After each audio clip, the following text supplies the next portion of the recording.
주일 4부 예배에 오신 여러분들을 환영하고 또 축복합니다. 오늘 이 시간 사도행전 18장 1절부터 11절의 말씀 본문을 가지고 교회를 세워가는 사람들이라는 제목으로 말씀을 나누도록 하겠습니다. 얼마 전 전 세계인의 축제였던 올림픽이 프랑스 파리에서 성황리에 막을 내렸습니다. 저만 그렇게 느꼈는지는 모르겠는데 올해 올림픽은 유독 저희들에게 관심을 많이 받지 못했던 것 같습니다. 그럼에도 불구하고 우리나라가 32개의 메달을 획득해서 기대 이상의 성적을 올림으로써 국민들에게 많은 희망과 그리고 감동을 주었던 것들이 기억이 나는데요.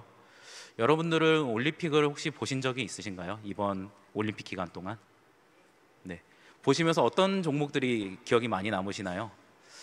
아무래도 제가 생각할 때는 압도적으로 우리나라가 가장 잘하는 종목인 양궁을 보면서 그렇게 많이 만족을 얻으셨을 것 같고요. 또 아니면은 비교적 열세의 상황이지만 그래도 열심히 하는 그 노력을 보여주면서 메달을 획득했었던 유도나 탁구 같은 종목들도 아마 많이들 좋아하실 것 같습니다.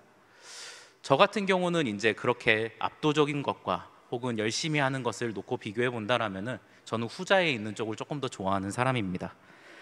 강한 실력으로 압도적으로 경기하는 것도 물론 재밌기는 하겠지만 최선을 다하고 노력의 결실을 맺는 장면이 그 무엇보다 귀하다라는 것을 알고 있기 때문에 저는 이번에 보면서 유도나 탁구 같은 종목들이 저에게는 조금 더 마음의 감동으로 와닿았던 것 같습니다. 그래서 그런지 제게 있어서 가장 기억에 남는 올림픽 메달이 하나가 있습니다. 여러분들도 아마 많이들 기억하실 텐데요. 바로 92년 바르셀로나 올림픽에서 이제 마지막에 대미를 장식했었던 황용조 선수가 마라톤에서 땄었던 금메달입니다. 육상에서 이름도 내밀지 못하는 나라에서 출전한 조그만한 선수가 세계적인 선수들을 앞질러서 최종 결승 통과를 하는 그 모습이 제 눈과 제 마음에 아직도 생생하게 기억이 나는데요. 그러다 보니까 올림픽 시즌만 되면 유독 그렇게 열심을 다해서 뛰는 사람들의 종목인 마라톤이 저는 참 많이 제게 와닿는 것 같습니다. 그렇게 올해도 어김없이 올림픽이 끝났다는 소식을 접하고 제가 잠깐 마라톤에 대한 소식을 한번 찾아봤었습니다. 이제 네이버를 켜가지고 이렇게 검색을 하는데 평소 같았으면은 상위권에 있었던 그런 선수들이 어떤 선수들이 우승을 했고 몇 명이 어떤 사람이 그렇게 상위권에 있구나라는 걸 확인하고 넘어갈 텐데 올해는 제가 생각했던 것과는 다르게 이변이 하나가 일어나 있었습니다. 그게 뭐냐면요. 2016년 리우 올림픽에서 금메달을 땄었고 또 2020년 도쿄 올림픽에서 2연패를 했었던 이제 위대한 마라토너 엘리우드 킵초게라는 선수가 중도 탈락을 했었다라는 소식이었습니다. 올림픽을 2번이나 우승을 했고 세계 기록도 2번이나 갈아치웠었던 이 선수가 갑자기 탈락했다라는 소식이 제게는 참 마음 아프게 다가왔었던 것 같습니다. 그런데 이런 킵초게라는 사람에 대해서 조금 더 이야기를 하려고 하는데요. 이 사람에게는 굉장히 재밌는 기록이 하나가 있습니다. 바로 1시간 59분 40초라는 비공인 세계 신기록을 가지고 있는 사람이 바로 이 킵초게라는 선수입니다. 이 기록은 오직 한 선수, 이 킵초게라는 선수만이 출전을 해서 인류가 넘을 수 없다라고 여겨지는 2시간의 장벽을 넘기 위해서 많은 조력자들을 동원해가지고 만들어낸 경기였었습니다. 같이 뛰는 페이스메이커라고 불리는 사람들이 바람을 막아주고 또 옆에서 이 킵초게라는 선수가 뛸 때 속도가 느려지지 않도록 계속해서 페이스를 맞춰서 띄워줌으로써 인류가 넘을 수 없다라고 여겼었던 2시간의 장벽마저도 넘을 수 있는 최초의 마라토너로서 이 사람이 기록되게 되었습니다. 여기서 한 가지 우리는 삶 가운데 기억해야 될 지혜를 배우게 됩니다. 우리말 속담 중에 백지장도 맞들면 낫다라는 속담이 있습니다. 사람들은 무언가를 할 때 혼자 할 때보다 2명, 3명 이렇게 더 많은 사람들이 함께 할 때 더 좋은 결과를 보여주고는 합니다. 그리고 이런 점은 우리가 마주하고 있는 일들, 어려운 문제들이 더 크면 클수록 많은 사람들이 함께 할 때 힘을 받게 되는 것을 우리는 삶 가운데서 경험을 해봤습니다. 그리고 이런 점은 오늘 우리가 읽은 사도행전 18절의 말씀에서도 동일하게 드러나고 있는 것을 볼 수 있습니다. 고린도에서의 바울의 사역 가운데 주님이 주시는 지혜를 이 시간 한번 함께 나눠보도록 하겠습니다. 우리가 익히 알고 있듯이 바울은 이방인을 위해서 선택된 주님의 사도였습니다. 유대인이자 로마인으로서 선택되어서 인종 간의 장벽을 넘나들 수 있는 사람이었고요. 또 높은 고등교육을 받은 사람으로서 체계적으로 복음을 전하기에 그 어떤 사람보다 훌륭한 사람이 바로 바울이었습니다. 하지만 이런 바울에게는 한 가지 약점이 있었습니다. 무엇일까요? 몸이 약했다가, 혹은 이제 저도 머리숱이 많이 없는데 머리가 없었다고 그런 이야기들도 있는데, 그런 약점이 아니라 복음을 전하기에 최적화된 사람이지만 이방 땅으로 보낼 사람이 바울밖에 없었던 것이 최고의 약점이었습니다. 열방을 향해서 복음을 전하라 하신 주님의 말씀을 쫓아서 가야 될 땅들이 너무 많고 만나야 될 사람이 너무 많고 전해야 될 복음이 너무나 많은데, 이렇게 많은 곳을 가기에는 바울이라는 사람 한 사람밖에 없다라는 것이 바울에게 있어서 가장 안타까운 일이 아니었을까 싶습니다. 그렇기 때문에 바울은 복음을 전하는 데 있어서 한 가지 선교 전략을 세우기 시작합니다. 바로 확장성과 효율성이라는 부분을 융합하는 것이었습니다. 바울에게는 제한된 시간밖에 없었습니다. 물자도 부족했습니다. 그리고 만나야 될 사람도 자신의 시간을 쪼개서 만나지 않으면 만날 수가 없었습니다. 그렇기 때문에 더 많은 이들에게 확장성 있게 복음을 전하기 위해서 바울은 한 가지 전략을 세우는데요. 그것은 지방 곳곳 이제 각각의 고을들의 구석구석을 찾아다니면서 사람들을 만나는 전략을 취한 게 아니라요, 사람들이 모이는 각 지방에 있는 로마의 중심 도시들을 거점으로 복음 전파를 하는 사역들을 시작하게 됩니다. 이런 전략은 이제 아시아에서부터 시작을 해가지고 유럽에 가서도 계속되게 되는데요.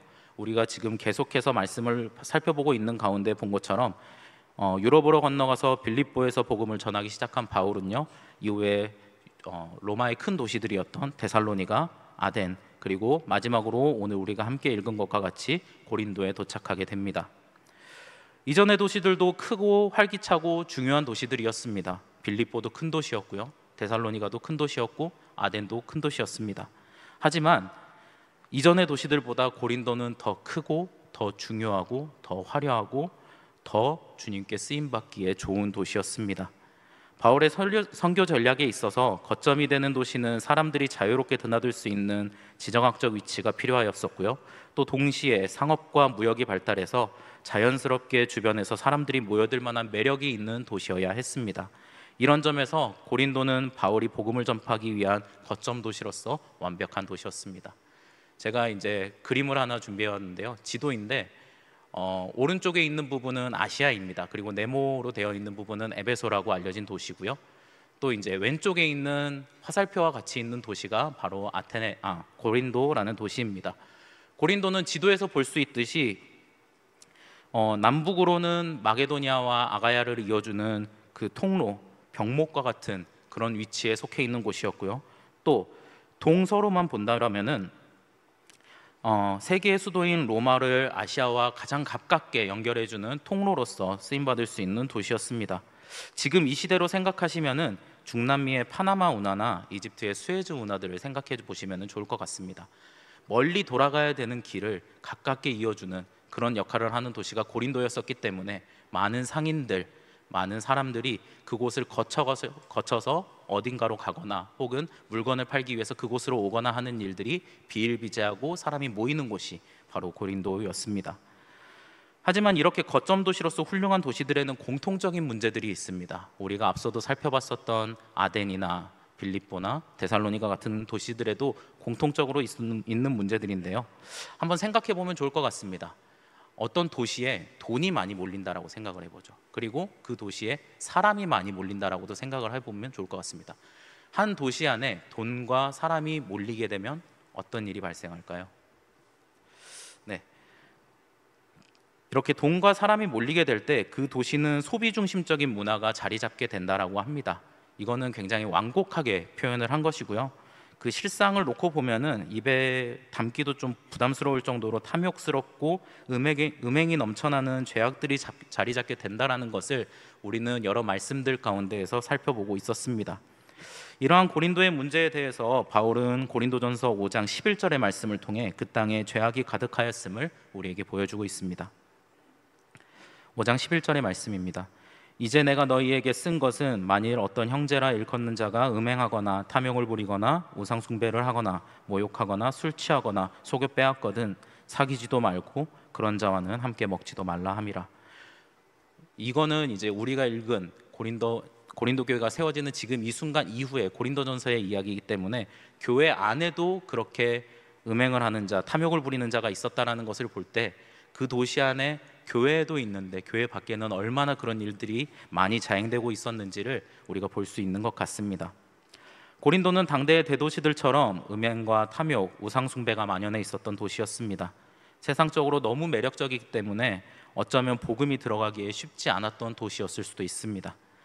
그렇기 때문에 저 같은 사람에게 만약 고린도에서 복음을 전해보시겠습니까? 라고 누가 권한다라면은 마음은 원이로되 네, 그거를 잘 할 수 있을지는 제가 감당이 안 될 것 같습니다.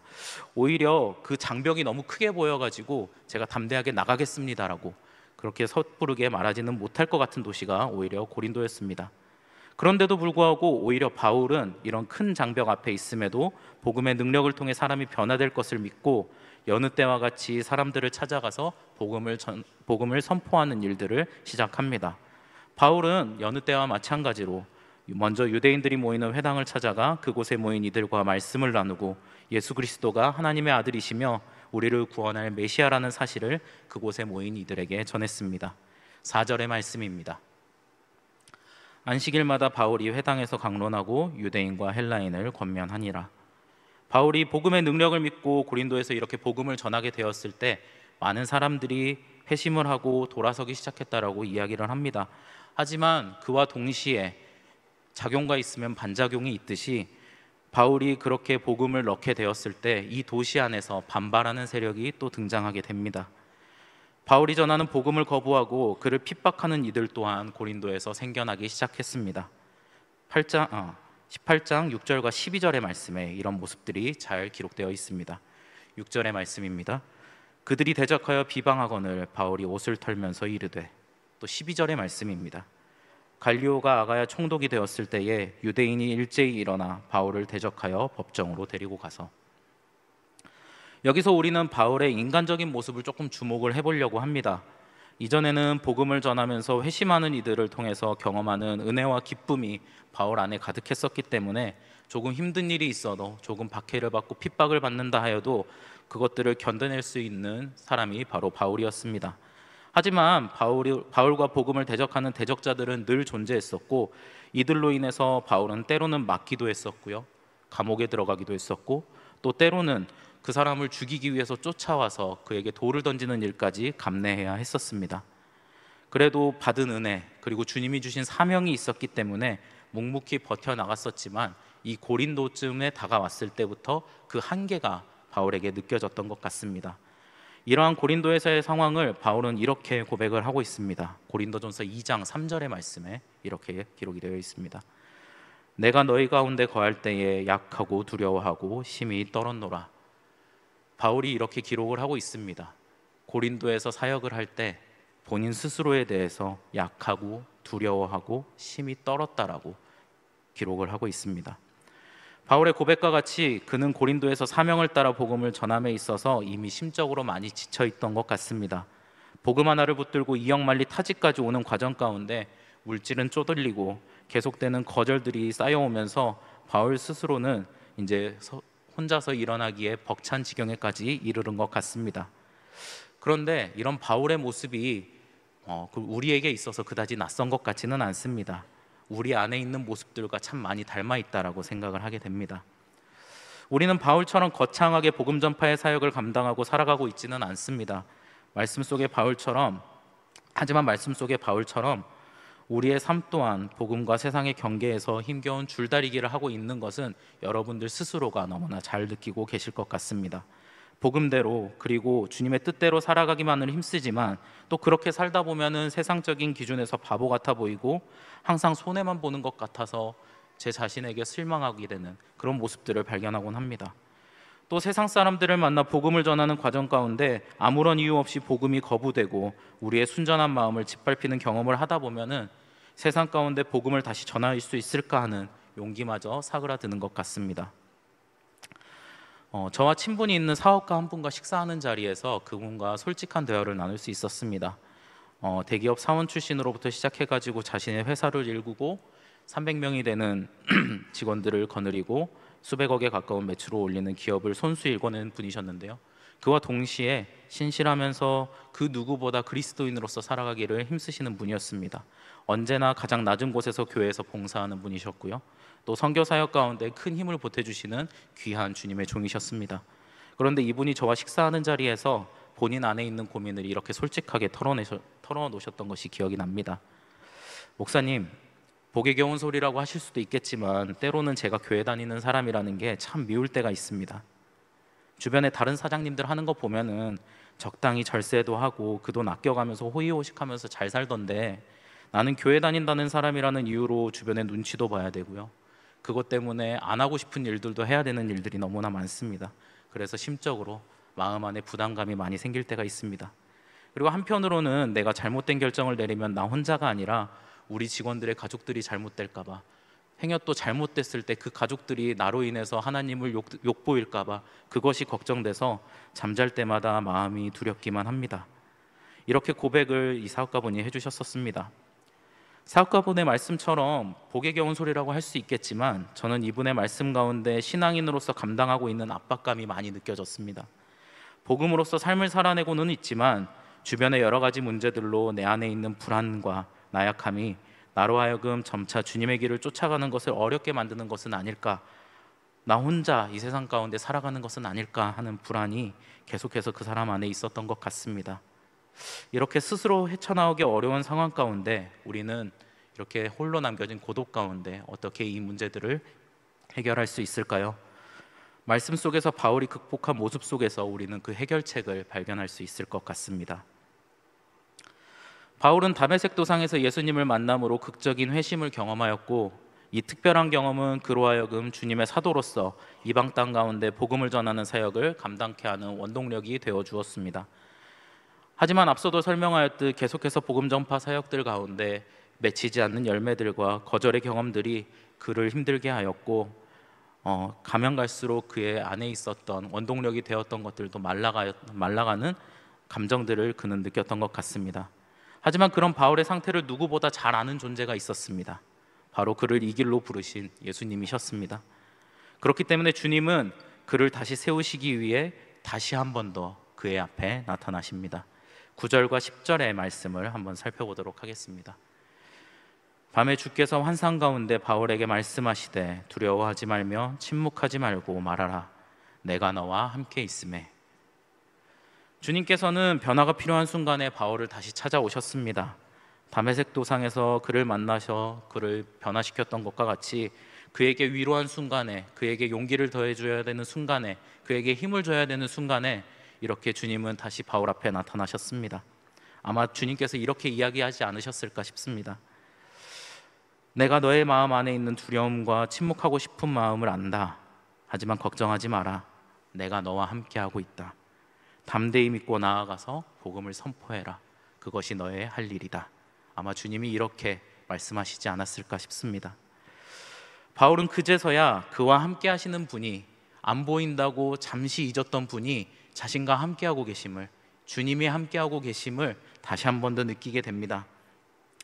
지금까지 혼자 열심히 사역한 줄 알았는데 계속되는 사역 속에서 그를 지켜오셨고 모든 발걸음과 사역들을 주님이 인도하여 주셨음을 바울은 다시금 깨닫게 됩니다. 주님의 환상 가운데 만나며 자신이 감당하고 있다 여겼던 모든 일들이 주님이 모두 하고 계셨던 것을 바울은 깨닫게 된 것입니다. 이제 자신의 능력으로 하는 것이 아니라 주님의 능력으로 모든 일을 감당하기 시작합니다. 한편 은혜로운 주님이 주시는 확신은 단순히 이런 환상으로 나타나셔서 용기를 북돋아주는 말로써 끝나지 않는 것을 우리는 말씀 가운데 보게 됩니다. 10절 하반절의 말씀 가운데 핍박을 두려워하는 이전의 경험들을 통해서 자신에게 다가올 그 아픈 상처의 기억들이 다시금 떠오르는 순간 속에서 주님께서는 바울을 향해 좀 더 구체적인 방법으로 그를 회복시킬 것임을 알려주십니다. 10절의 말씀입니다. 어떤 사람도 너를 대적하여 해롭게 할 자가 없을 것이니 이는 이 성중에 내 백성이 많음이라 하시더라.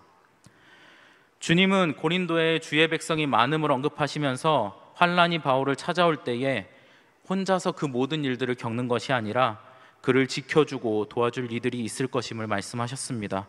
그리고 실제로 오늘 본문에서 우리는 그를 도와서 고린도 교회를 설립하는데 혁혁한 공을 세운 그런 동역자에 대한 이야기들을 살펴볼 수 있습니다. 가장 먼저 2절부터 등장하는 브리스길라와 아굴라 부부를 우리는 볼 수 있습니다. 말씀은 명확하게 기록하고 있지는 않지만 바울이 그들에게 복음을 전하거나 세례를 따로 하지 않았다라는 말에서 볼 수 있듯이 아마도 그들은 아굴라의 고향이었던 본도나 혹은 그들이 살아왔었던 추방당했었던 로마에서부터 신앙생활을 했었던 그리스도를 믿었던 사람이라고 볼 수 있을 것 같습니다.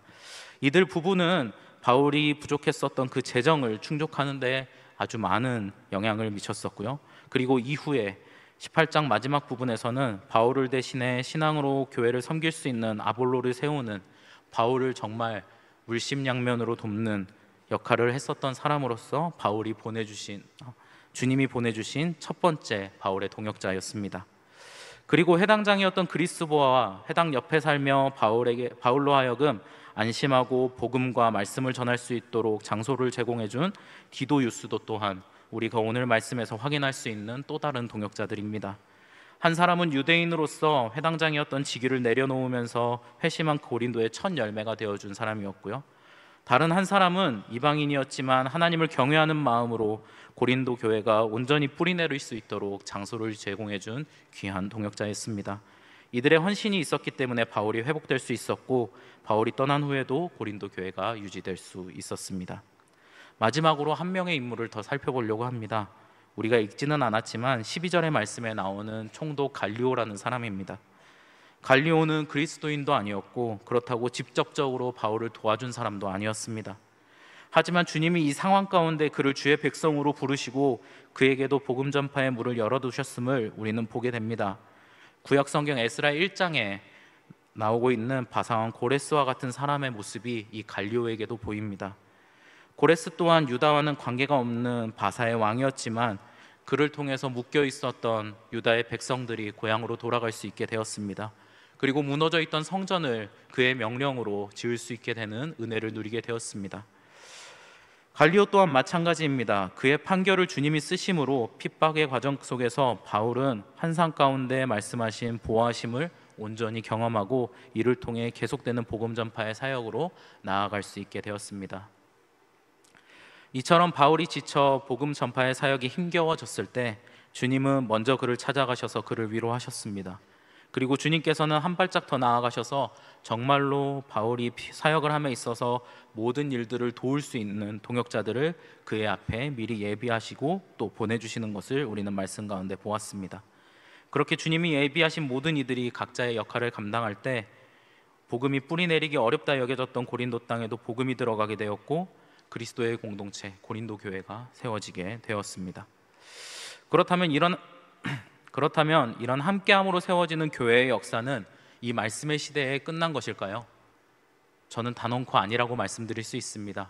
지금 이 시대 우리가 살아가는 이 순간에도 하나님께서는 계속해서 우리와 함께 하시며 역사하시며 앞서 말씀 가운데 보여주셨던 동역의 역사를 계속해서 이뤄가실 분이십니다. 지난 5월 미국으로 선교적 교회 탐방을 다녀오면서 개인적으로 교회와 공동체에 대해 다시 생각해보는 시간을 가질 수 있어서 참 은혜로웠던 시간을 가질 수 있었습니다. 지역도 다르고 인종도 다르고 중점 사역의 방향도 다른, 어떻게 보면은 하나도 맞지 않는 교회들이 9개를 다니면서 어떻게 그 모든 교회들이 부흥하고 또 주님 보시기에 아름다운 공동체를 이뤄가는지 배워가면서 정말 신선한 충격을 많이 받았던 것 같습니다. 이 9개 교회들은 비록 각자 추구하는 방향은 달랐지만 그럼에도 불구하고 오늘 말씀 속 바울과 동역자들과 같은 공통점을 가지고 있었습니다. 먼저 하나님이 그 교회에 주신 주님의 뜻을 구하고 그것을 실천하기를 힘쓰는 사람들이 있었습니다. 얼마 전 7월에 우리 교회 브릿지 워십 때 설교를 하셨던 찰스 최 목사님이라는 분이 기억나시리라고 생각합니다. 이 목사님이 심호하고 계시는 테피스트리 LA라는 교회는 LA 중심가에 위치한 한인 교포와 동양계 이민자 2세들을 위한 교회였습니다. 찰스 최 목사님은 본인이 이민자 2세로서 교회에서 자라나면서 떠나가는 이들, 함께 교회에 있었지만 떠나가게 되는 2세대들이 너무나 안타까웠다라고 합니다. 그러면서 주님이 그들을 품으라고 기도하고 그렇게 사역의 방향을 정해 주셨을 때 그것을 온전히 사역 가운데 녹여내고 마침내 그것을 주님이 인도하시는 것을 경험하게 되었을 때 교회가 성장하는 것을 그 자리에서 우리들에게 이야기를 해주셨었습니다. 이처럼 주님의 뜻이 먼저 공동체 안에 세워질 때 그 공동체가 주님의 인도하심을 따라 성장하는 것을 이 시대 속에서도 과거뿐만 아니라 이 시대 속에서도 우리는 볼 수 있습니다. 그리고 미국의 교회들은 충성되고 헌신된 동역자들과 함께하며 건강한 교회를 만들어가고 있었습니다. 미국 교회 가운데 가장 놀라웠던 점이 바로 성도들이 각자의 달란트를 내어놓고 섬기는 모습이 너무나 자연스러웠었다는 점이었습니다. 목회자가 아닌 성도들이 자발적으로 자신이 잘하는 은사들을 가지고 교회를 와서 그들이 가지고 있는 달란트를 지역사회와 그리고 교회 안에서 섬기고 헌신할 때 그것을 보고 더 많은 이들이 복음을 알게 되고 세상으로부터 교회로 나와서 더 건강해지는 공동체를 이루는 모습들이 참 제게 인상이 깊었습니다. 이처럼 주님의 뜻을 따르고 동역자들과 함께 사역하는 건강한 공동체는 과거 신약의 시대나 그리고 지금 우리가 살아가는 이 시대에나 변함없이 생겨나고 있고 또 성장하고 있음을 우리는 이 시대 가운데서도 살펴볼 수 있습니다. 여러분에게 오늘 우리가 나눈 이 말씀이 도전이 되시기를 바랍니다. 우리는 종종 위대한 바울이 홀로 모든 땅을 돌아다니면서 교회를 개척하고 그들을 권면하고 복음 전파의 삶을 살아가도록 이끌었다라고 착각을 합니다. 하지만 오늘 말씀은 우리에게 바울도 인간이었기에 약해지는 시기가 있었고 그 시기 가운데 주님이 예비하신 동역자들로 또 다른 주님의 사역을 이뤄가게 만드셨다라고 이야기하고 있습니다. 그렇게 동역함으로 함께하였을 때 교회가 뿌리내릴 수 없다 여겼던 고린도 땅에도 주님이 세우신 귀한 교회가 자리 잡게 되었습니다. 이 시대 그리고 우리 교회에도 이런 하나님의 역사가 함께할 줄 믿습니다. 주님이 주시는 마음을 품고 목회자와 성도가 한 몸으로 연합하여서 힘써 주님의 인도하심을 따라서 나아갈 때 복음이 이 안산 지역을 넘어 우리나라와 열방을 향해 확장되어가는 귀한 주님의 역사를 경험하게 될 것입니다. 기도하겠습니다. 사랑과 은혜가 풍성하신 주님, 주님이 세우신 주의 종이라 할지라도 홀로 모든 것을 감당할 수 없음을 오늘 우리는 확인하였습니다.